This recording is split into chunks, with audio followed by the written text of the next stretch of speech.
Bien, les invitamos a ocupar sus lugares desde este momento. Por favor, take your seats, please, ladies and gentlemen. Y les pedimos ocupar sus lugares debido a que vamos a cerrar las actividades del quinto foro de la OCDE, Transforming Policy, Changing Lives, con las conclusiones. Y para ello están ahora en el escenario, y me permito presentar a todas y a todos ustedes una vez más, en primer lugar, a la directora de Estadística de la OCDE. Demos la bienvenida a Martine Durand.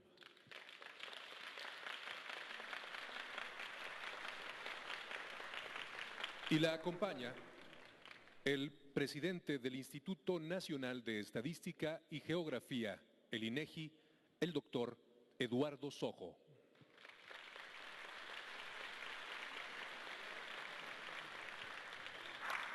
Adelante, por favor. Bien, muchas gracias primero por estar con nosotros todo este tiempo. Thank you very much for being here all the way to the end of this conference. Moment of the conference, and it won't be long.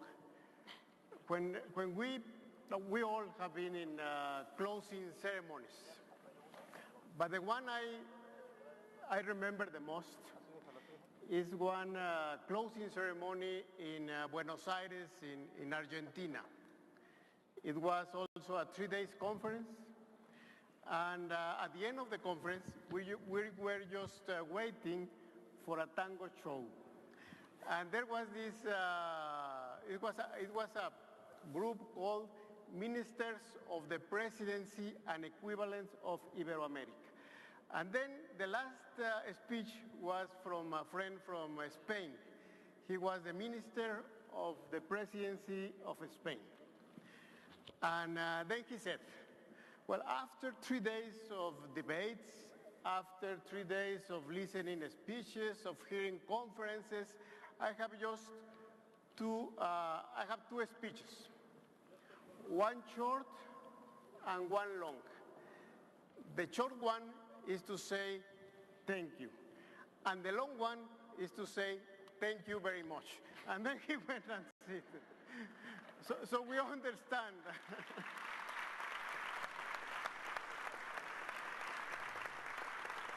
So we understand that we need to say thank you and we need to be short. And then let me turn the word to Martin. Thank you very much, Eduardo. So I could be as short as Eduardo, and thank you all for being so numerous and so, I'm very impressed to see so many people in the room at this late hour after 3 days of intensive discussions. But it is now my responsibility, nevertheless, to provide some conclusions to the discussion that we've had over the 3 days. It's always good to leave something behind. I mean, the thank you and the thank you very much is good, but it's also good to try to not summarize, because we have so many intensive discussions that would be simply an impossible task. But to draw some lessons and also to think forward. What are we going to do next? So we've prepared a little animated presentation which I hope will allow us to draw up those conclusions and lessons for the future. So let me start by saying that this has been a great forum. Really, under all measures, metrics, we've talked about numbers and figures, under all metrics, we've won all the contests.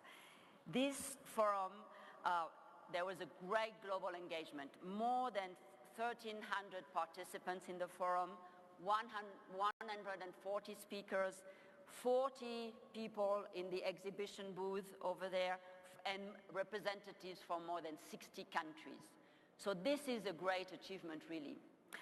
There was also great representative from all the horizons, which I think really made our discussion so fruitful and so interesting, including from the academia, the researchers, from civil society, from the governments, from international organizations, from national statistical offices, from the private sector.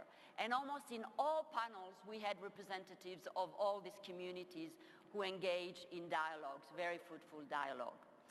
And third, we also, I think, innovated, and that's normal. We are in the world of social media. We had great interactions on the social media and visibility with nearly 1.5 million people reached via Twitter in 3 days. So I think we can really congratulate ourselves on this great achievement.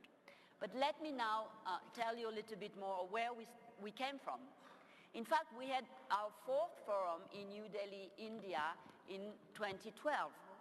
When I provided the conclusions in Delhi, as I'm doing today, I said a few things more than just what's on the screen, but those are the main messages, which was where there is a strong momentum. We noted a very strong momentum in the area of well-being, and including an understanding, a convergence of our understanding of what well-being meant. 3 years ago, there were lots of discussion about what are we talking about, do we know what we mean by well-being, and are we sure we're talking, and so on.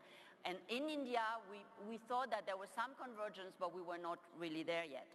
There was some progress on the measurement side, but there was still a need to develop better measures on all the well-being dimensions, to do more research on what drives well-being, what makes people happier, and what makes them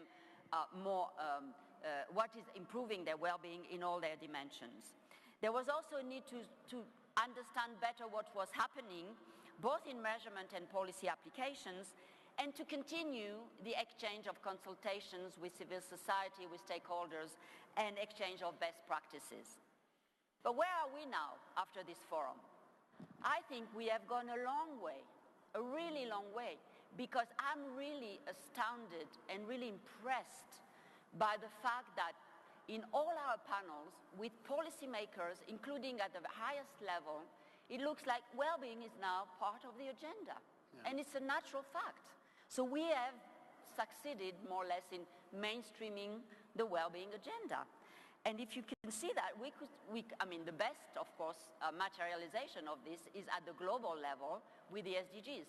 It didn't happen at this forum, but this forum is just a manifestation that at the global level, we have mainstream well-being through the Sustainable Development Goals and the famous 3 Ps, peace, planet, and the other Ps. At the national levels, it's too late now to remember all the Ps. At the national levels as well, we heard coming from Slovenia in Europe, from Ecuador, as we just heard, but also from Thailand, so from all corners of the world that there are initiatives integrating mainstreaming well-being. At the local level, of course, we are here in Jalisco, where there is this initiative on Bienestar, but we heard about what's happening in other Mexican states, but also at the city level with the initiatives such as Bogota Como Vamos. Also in particular policy areas, such as education, moving to looking at cognitive skills to the role of emotional and social skills to improve the well-being of children. Mental health, a key determinant of well-being, or in the areas such as governance and trust being part of the well-being agenda as well. So there's also a widespread recognition of cross-cutting issues which contribute to the well-being of people and are essential to understand well-being. Inequalities. We know that it's not enough to look at what's happening on average. That we knew already. But we've heard a lot of examples during the forum on the fact that we need to look at youth, at children, at, of course, the gender inequalities, inequalities in subjective well-being. There was a fascinating presentation by Geraldo Levilla on the results of the survey that you do here in Mexico on subjective well-being and what it means for women, what it means in the regions, what it means for different categories of people, and so on. So very interesting. Of course, income disparities, regional disparities. Another cross-cutting issue that we discussed, sustainability in all its form, of course, environment, and that was the panel this morning, but also in terms of social sustainability and economic sustainability. Another cross-cutting issue that I think was discussed almost across all of the panels and the plenaries is this issue of trust. Trust being so important for our societies to function and to ensure the well-being of people. Trust in others, trust in institutions, trust among countries, and so on. And also something which was very important that came out of this forum is that there are not the trade-offs that we thought existed. Perhaps they don't exist. And we had very good examples of when we put well-being at the center, we can identify win-win solutions. Like we discussed growth and equality. It used to be thought that there were trade-offs between growth and inequality, or that there was trade-off between economic and social progress and environmental sustainability. We heard examples this morning. Helen Mann for WRI told us very good examples about the fact that we can grow, but we can also grow in a sustainable, environmental friendly way. Well-being and business objectives. The first panel when we started the forum, but again with Paul Litchfield this afternoon, we heard that business can also introduce well-being in their objectives and practices. The fact that job quantity and job quality can go hand in hand. You don't need to have low-quality jobs to actually have better economic performance. You can have very good quality jobs and have more productive, more healthy people and people whose well-being is increased. So again, we've learned a lot in the area of how well-being is being mainstreamed into policies. We've heard a lot also on how measurement has been improved. We've heard about subjective well-being that is now become a factor of and being produced and measured in almost all countries. The fact that we've made great progress in measuring income and wealth inequalities, again, job quality, as I mentioned, and also the environment and economic accounts, where we can look at better data for environment and how they are integrated in economic accounts. We've also highlighted that there are new data, new levels of depth to the data, where we look at subnational levels, individuals. So important to look at individuals because everybody is different, and we need to hear the situation and to understand the situation of the individuals and different population groups. And that is easier to do because we have new data, new collection, new access to new data, such as open and new sources of data, of course big data including satellite observations or crowdsources data, but also new platforms to visualize, to communicate this data in a more effective way. So there again, we've taken stock of the progress that has been made. Importantly, I think what this forum demonstrated is that we've managed really to improve the link between the data, those new measures, and the way we're doing policies and how we can influence policies. And I can say, I'm now very convinced that these new metrics are really changing the way policy is being made. By putting new areas on the policy agenda, there was a lot of examples saying, put the information out and let the policymakers look at that. Just doing that is already achieving something. This information is also going to be used by citizens, and it is going to influence the way policies are going to be made in the future. And here I've highlighted some examples. Also, providing the data and the new metrics will allow to provide the new information to make better evaluation of policies and impacts of what these well-being policies are doing and evaluate the success. We heard from the governor of Jalisco, for instance, that once they've implemented and tried new policies, they go around and ask whether people's subjective well-being has been increased. That's a way of making evaluations based on the well-being of people, which is very different from the way we used to make the evaluations based on just economic cost-benefit analysis. So that's changing. These new metrics are really changing the way we're making policies. It also helps governments monitor the progress they're making towards some stated goals. We heard about Finland, about France, about Slovenia. And this afternoon, we also heard about how these new approaches, such as looking at people's behavior, can generate new data as well that will change the way we're making policies. So the link between the data, the new approaches of research, and a link to policy is something that really, I think, we didn't discuss before in any previous forum. So that's really something I want us to get out of this, one of the conclusions or main highlights of this forum. But once we've said that, we've advanced on the policy agenda, we've advanced on the measurement agenda, we've advanced in linking the measures, the new metrics, with the policy making. But are we done with our agenda? Well, probably not yet. This is why we'll probably have another forum in the future. Because we need from there to consolidate the progress we have made. I mentioned evaluation. I think we've heard a lot of stories about what a number of policymakers are initiatives in the policy areas and elsewhere. But we still miss a little bit on the evaluation. I mentioned some experiences, but I think using the well-being lens to evaluate, I think we should be more systematic and try to continue to consolidate progress in this area because this is very promising. To do that, I think we will continue to build partnerships. Partnerships were everywhere during this forum, but we will need to consolidate this progress as well between different data producers. We had a very good session on the new data, between data producers and data users, be them policymakers, be them civil society, research firms, companies, and so on. Between, of course, policy and civil society, there is a need, and we heard several times that the people's voice needs to be heard.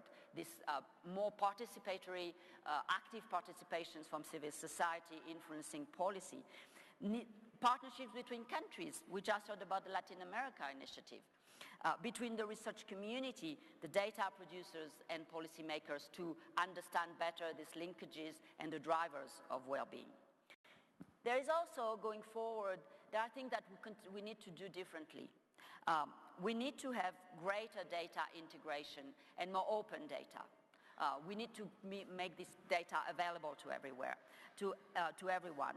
Ensure that better information does indeed lead to better policies. There was an interesting point this morning in the panel on the environmental sustainability saying, we have all this data, we know many things exist. That doesn't change the way policymakers use this data and how it leads to better policy. How can we ensure that this is always the case? We need also, for the well-being agenda, to have better coordination between different departments and ministries in administration and in governments. We know that we continue to work in silos too much. If we are really serious about a well-being agenda, we need to connect to different departments. The health minister has to talk to the environment minister, to talk to the economic minister, to the social development minister, and so on.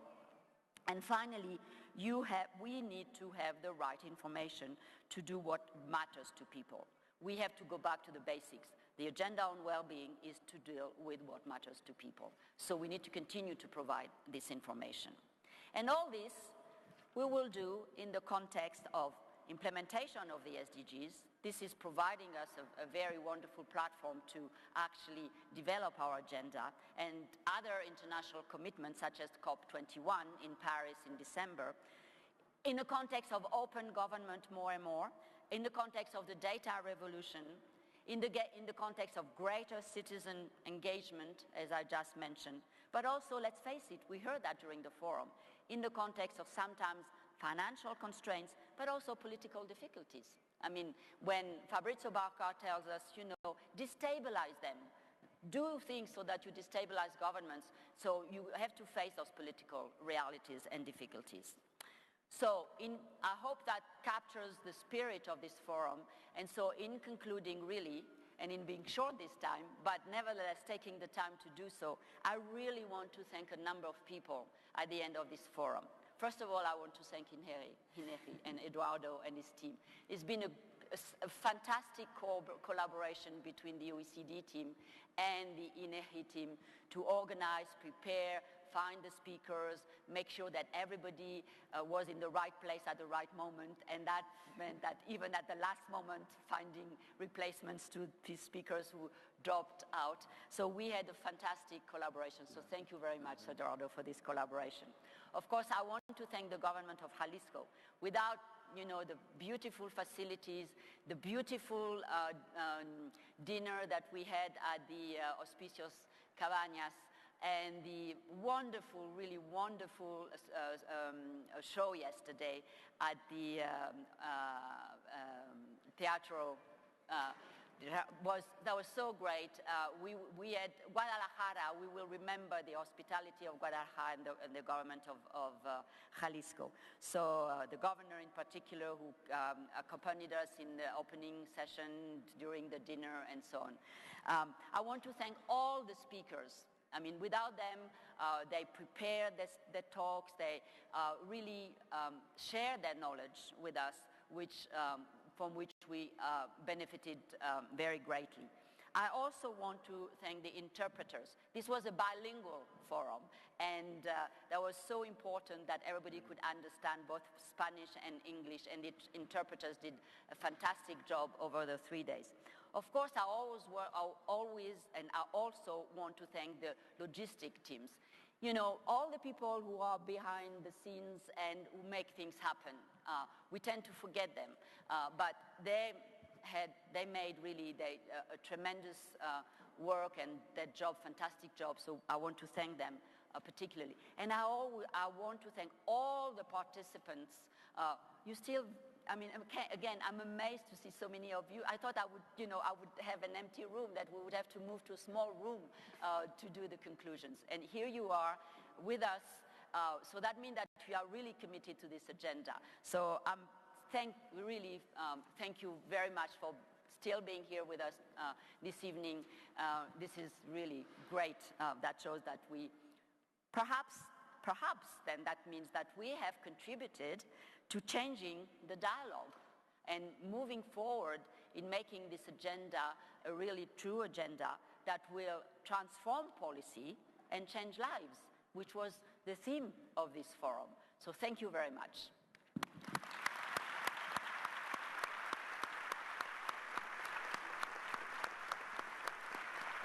Thank you.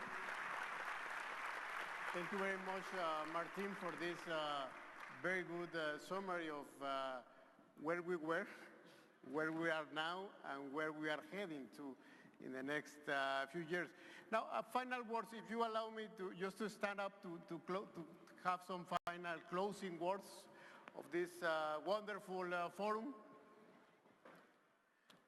Usually, at least in the case of Mexico, at this moment, traditionally, I have to say that at 5 o'clock and 15 minutes of the 15th day of May, but I won't do it that.